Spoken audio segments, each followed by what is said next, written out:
Mari kita lanjutkan lagi, masih di surat Al-Saffat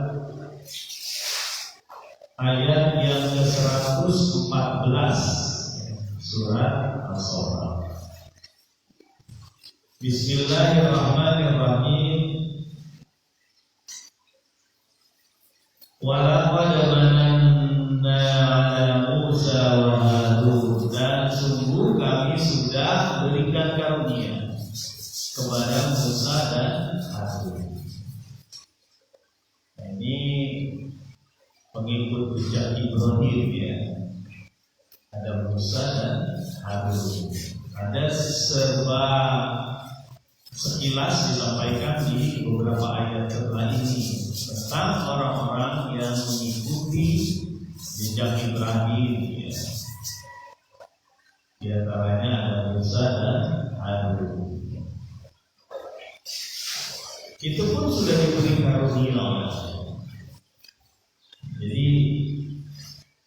umat ini adalah umat pewaris Nabi, umat pewaris peradaban, dan umat pewaris tauhid. Satu bentuk ketaatan mutlak hanya pada Allah Subhanahu wa Ta'ala. Makanya dilanjutkan beberapa ayat tentang Musa dan Harun. Sama sudah diberi karunia Allah.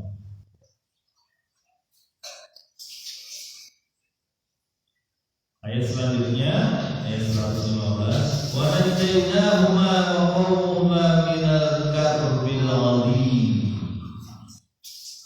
Dan kami selamatkan mereka berdua dan kaumnya dari bencana yang besar. Tidak disebutkan di sini bencana yang besar, tapi di surat-surat lain disebutkan.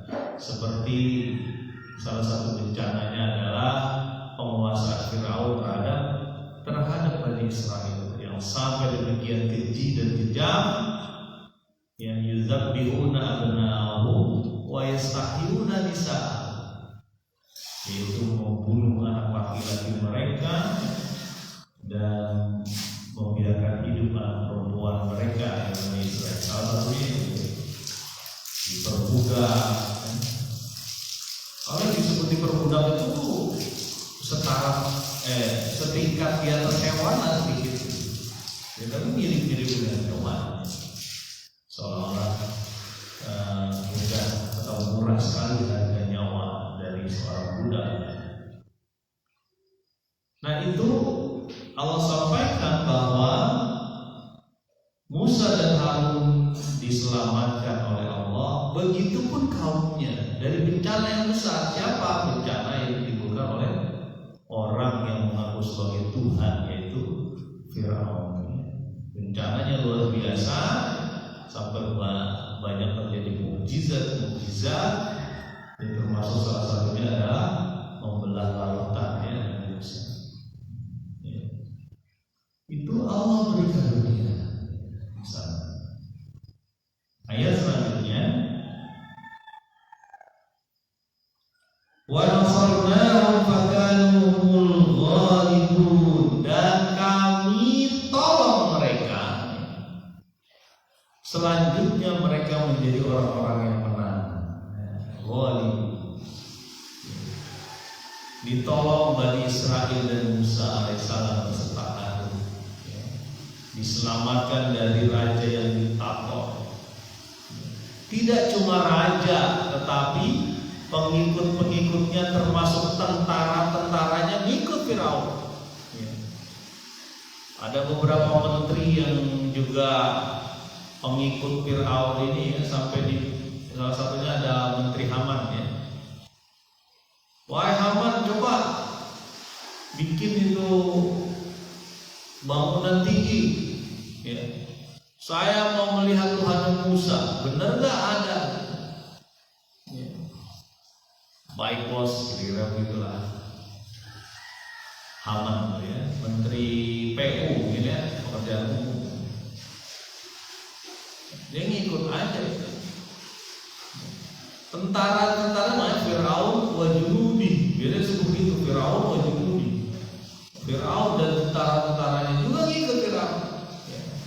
Sampai sebelumnya ada ahli sihir yang dikerahkan untuk melawan Musa. Walaupun ahli sihir ini dia tunduk kepada Allah Subhanahu Wa Taala setelah melihat dengan langsung bahwa yang ada di tangan Musa itu bukan sihir, bahwa ular yang menelan tali-tali mereka yang kelihatan berbulan bukan sihir, itu mukjizat. Makanya mereka tersungkur, langsung sujud. Amanah bi rabbil Musa, amanah bi rabbil alamin, rabbil Musa wa kami beriman kepada Roh semesta alam, rohnya Musa dan Harun. Berarti tidak beriman kepada engkau, wahai siapa? Firaun. Apa marah Firaun? Kamu ini sudah melakukan makar, rencana jahat, menghancurkan negara, kira-kira begitu. Maka lalu qati'anna aydiyakum, aidi itu tangan, wa arjul dan kaki akan aku potong bersilangan. Sampai kayak gitu ya. Itu yang dihadapi oleh Musa. Walaupun permasalahan tentang Musa itu bukan cuma Firaun, kaumnya juga kaum-kaum yang belet, kaum-kaum yang balelo, kaum yang nyeyeran ya. Udah dikasih mana salmo, minta lagi, mana ada siha, mana bakso liha, mana bawang putihnya, mana ketimunnya, mana. Masa makanan cuma ini doang? Enggak keren dong Musa gitu. Makanya kata Musa, itu ila Misr, kamu pergilah sama Mesir, balik lagi aja dong. Memang mentalnya mental budak kamu dong, gitu lah kira-kira. Ini bahasa saya, bukan bahasa Musa. Kira-kira begitu ya. Udah dikasih mana, salwa, udah dikasih makanan, minuman cukup, minta. Mental minta ini mental Bani Israel ini ya. Mental peminta, tidak mau memberi. Ini harus kita kaum muslimin harus ini ya mencermati, jangan sampai kita minta terus gitu. Kita memberilah. Ya, jangan cuma minta saja. Mudah-mudahan nggak ada yang mental ini di kita ya, di kampung kita atau di negeri kita ya. Karena mental peminta itu mental itu si Bani Israel. Ya, udah dikasih makan, udah dikasih aman, udah dikasih aman ya jelas aman. Orang dia selamat dari orang yang membunuh anak-anaknya. Ya. Jadi muda, tapi mentalnya masih mental peminta. Ya jangan sampai kita begitu. Orang baik orang kaya atau orang miskin, mental peminta itu bisa menimpa siapapun. Ya, senang diminta, pelit memberi. Senang meminta, pelit memberi. Salah. Senang meminta, pelit memberi. Itu. Ya. Jemaah takwa asal pada Allah dan teman-teman yang mendengarkan serta melihat siaran ini di mana teman-teman berada.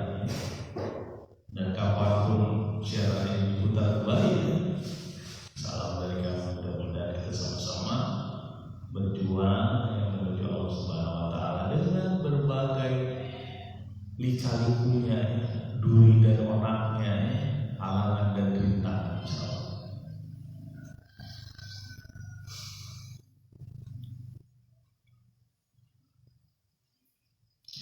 Dan Musa serta Harun menjadi orang yang menang, orang yang mendapatkan kemenangan. Ya.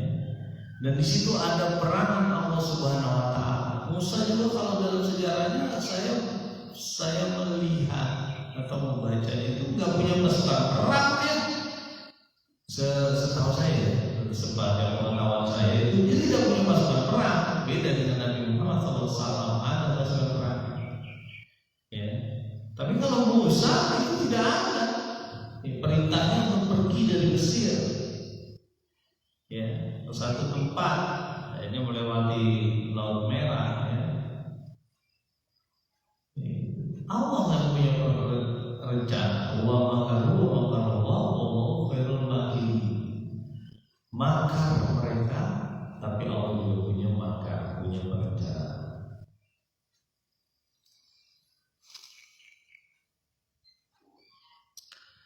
Ayat 117. Wa atainahumul kitabal mustabin. Dan kami berikan kepada mereka berdua kitab yang sangat jelas.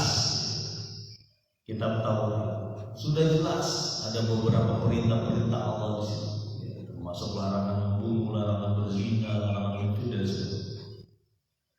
Kitabnya sudah sangat jelas, dan yang namanya kitab dari Allah Subhanahu Wa Taala, ya jalannya mah tetap sama, nggak ada berbeda. Ya cuma redaksinya aja ada berbeda. Ya. Jadi seperti contohnya yang di Musa itu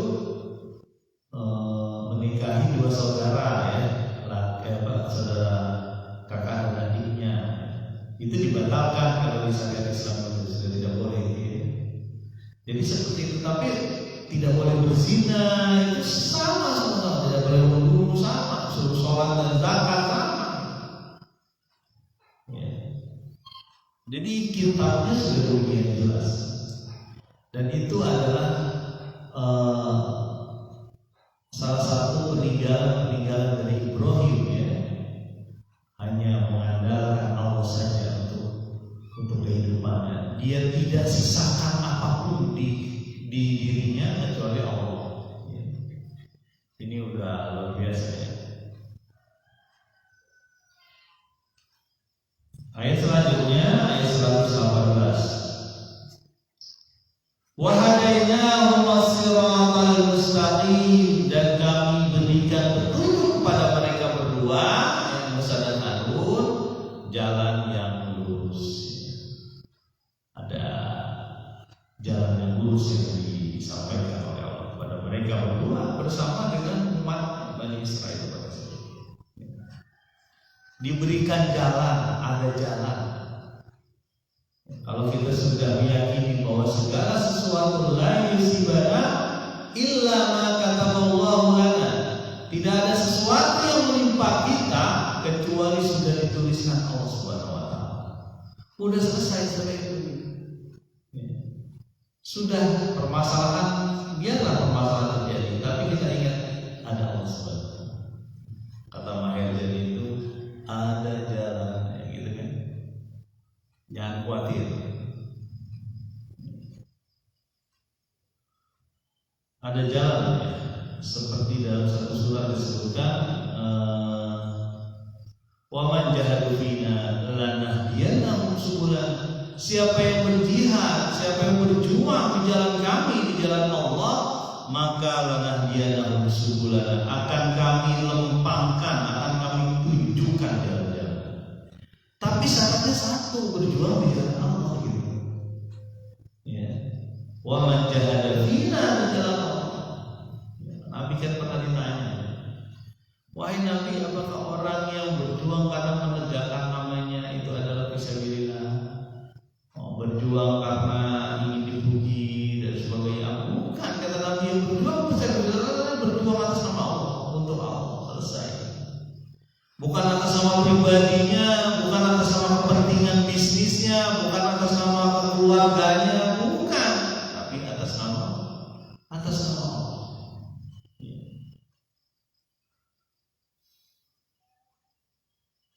Itulah jalan yang lurus.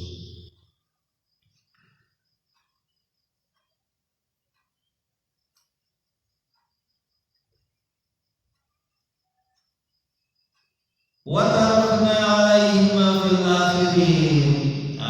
Kami abadikan namanya di orang-orang sesudah. Abadikan dengan nama yang baik. Ini luar biasa ya. Gajah mati meninggalkan gading. Harimau mati meninggalkan belang. Manusia mati meninggalkan budi, meninggalkan akhlak, meninggalkan apa yang sudah dia lakukan. Makanya betul ya, hari-hari ini ya, manusia hidup itu adalah potongan hari-hari. Hari-hari akan dipotong, potong lagi sampai selesai, sampai game over lah, kalau gitu selesai. Karena manusia nggak ada seperti game. Kalau game itu ada nyawanya lagi, bisa diambil lagi nyawanya, bisa diambil lagi nyawanya. Ya, sebelum game over itu kan, setelah game over bisa di restart ulang. Ya, itu kan di permainan. Tapi kita manusia selesai setelah nyawa ini nggak ada, udah selesai. Ya. Jadi kita ini potongan hari-hari. Kita mengukir hari-hari kita dengan amal atau dengan maksiat. Itu aja kan masalahnya. Kita mengukir hari-hari kita dengan amal soleh atau dengan maksiat kepada Allah. Cuma dua. Dominan yang mana itu? Lebih cenderung kemana ya? Makanya alhamdulillah sekarang lagi bulan puasa. Semangat. Karena tidak ada bulan lain selain bulan ini yang menjadi penggoda keimanan demikian hebat. Ini bulan ini aja. Jadi jangan sia-siakan saya. Tadarusnya dikuatkan ya. Kalau memang ngantuk-ngantuk lah namanya baca Quran. Kita lebih suka nonton TV atau nonton handphone kita daripada baca Quran ya. Sebagian dari kita ada udah yang bagus. Ada yang saya pernah dengar bahwa ada yang sekian juz dalam satu hari ya. Bahkan ada yang satu bulan itu berkali-kali menghafal Quran. Dia mampu mengendalikan emosinya, mengendalikan kegiatannya termasuk waktunya, sehingga dia berdekatan terus dengan Allah. Ini cuma di bulan ini. Makanya sayang kalau bulan ini itu dihabiskan untuk mohon maaf ya. Pokoknya habis-habisan buat kerja di bulan Ramadan. Ngapain? Buat persiapan lebaran, jangan. Ya. Jangan lebaran lo berlalu ya udah berlalu aja udah bismillah. Kita masih punya baju bisa dipakai nggak masalah. Ya. Kalau ukuran kita tuh ya paling tidak ketika saat kita bisa zakat udah mantap benar ya. Itu juga harus disampaikan kepada anak-anak kita dan istri kita, pasangan kita. Gak apa-apa ya kita gak pakai baju baru, gak masalah. Baju baru alhamdulillah, gak ada apa-apa. Yang penting masih bisa pakai baju. Makanan juga begitu. Makanan lebaran itu kan rasanya cuma di hari pertama aja. Hari keduanya udah biasa-biasa aja. Jadi gak masalah. Ini apa namanya bangunan gitu dirapihin, boleh aja saja memberatkan niat untuk menyambut tamu gitu ya, jadi lebih ceria rumahnya, boleh aja, tapi jangan memberatkan. Utamakan ibadah bukan penampilan ya, ini tagline hari ini.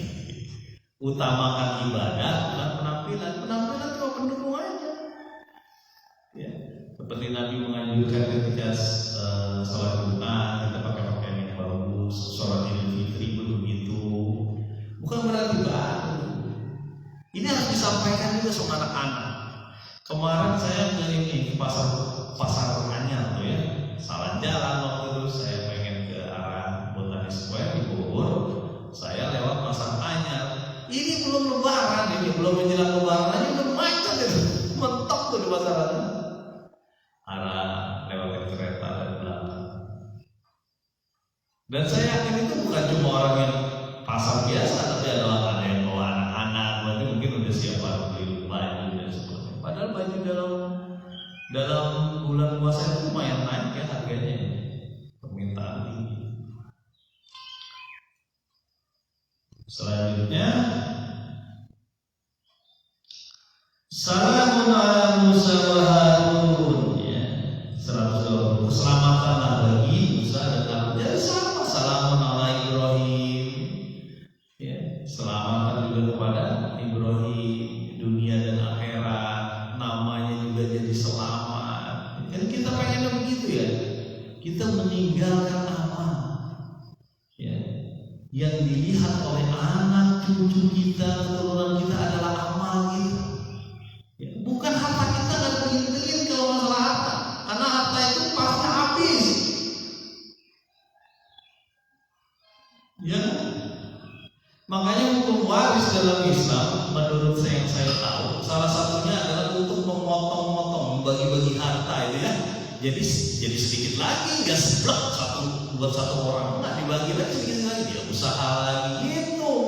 Semangatnya bukan pengen banyak tuh hartanya dikuasai oleh satu orang, belum tentu nyaman, belum. Makanya betul kita meninggalkan dunia ini kepada anak kita itu meninggalkan iman, bukan meninggalkan harta. Nabi Muhammad SAW ketika meninggalkan dunia ini cuma punya apa ya, kalau lebih berat apa kuda atau keledai satu ya, terus ada bajunya yang masih digadang, kemudian ya banyak harta. Tapi Muhammad SAW meninggalkan iman, meninggalkan ilmu, dan itulah yang terus berjalan. Bukan tidak boleh membuat harta, mencari harta, bukan, tapi jangan sampai yang utama. Yang utama dari kita adalah meninggalkan amal kepada anak kita, kepada keturunan kita, kepada saudara kita, tetangga kita, rekan bisnis kita, anak buah kita, gitu. Meninggalkan amal. Ya. Jadi warisan nomor satu adalah iman. Itulah yang dilakukan Yakub. Ya. Ketika ditanya, ketika menanyakan kepada anak-anaknya, "Mata'buduna min ba'di?" Apa yang kau akan sembah setelah aku meninggal? Kami menyembah Nabi, menyembah Allah Rabbul Alamin, Rabb Musa, Rabb Harun,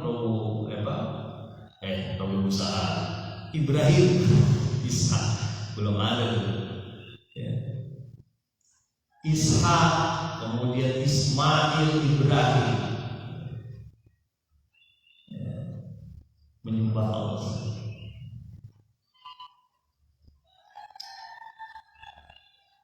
Ayat selanjutnya 121. Inna kadzalika najzil muhsinin. Begitulah kami membalas bagi orang-orang yang berbuat baik. Dia layak mendapatkan karunia. Di dunia saja dia sudah hasanah, di akhirat pun hasanah. Wa fil akhirati hasanah. Di dunia dia sudah mendapatkan bonus-bonus, ya, keberkahan. Keberkahan itu kan bonus. Ya, keberkahan hidup itu bonus, jangan salah. Ya. Karena ada orang yang makan secara sederhana saja sudah begitu nikmat. Ada orang yang makan sekian juta, mungkin ya, satu makanan ada sekian ratus ribu, tapi dia tidak merasakan kenikmatan. Ya. Sementara ada orang yang makan dengan sederhana, dia merasakan kenikmatan. Jadi keberkahan itu ada. Salah satunya diantaranya tidak membazir, tidak membawa makanan yang menghabiskan, mencari makanan yang halal dan thayyib. Itu kan gitu. Falian zuril insanu ila ta'am. Maka perhatikanlah manusia terhadap apa yang dia makan, apa yang dia minum, apa yang dimasukkan ke tubuh, apapun.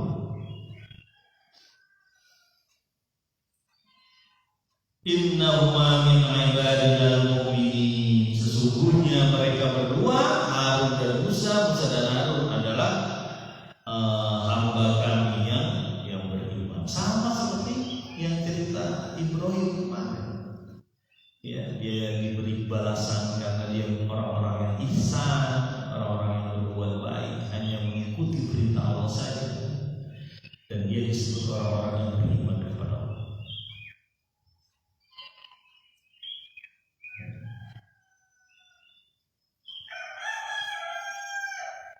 Mudah-mudahan kita menjadi semangat untuk mengikuti jejak-jejak Ibrahim ya, jejak-jejak yang juga diletakkan oleh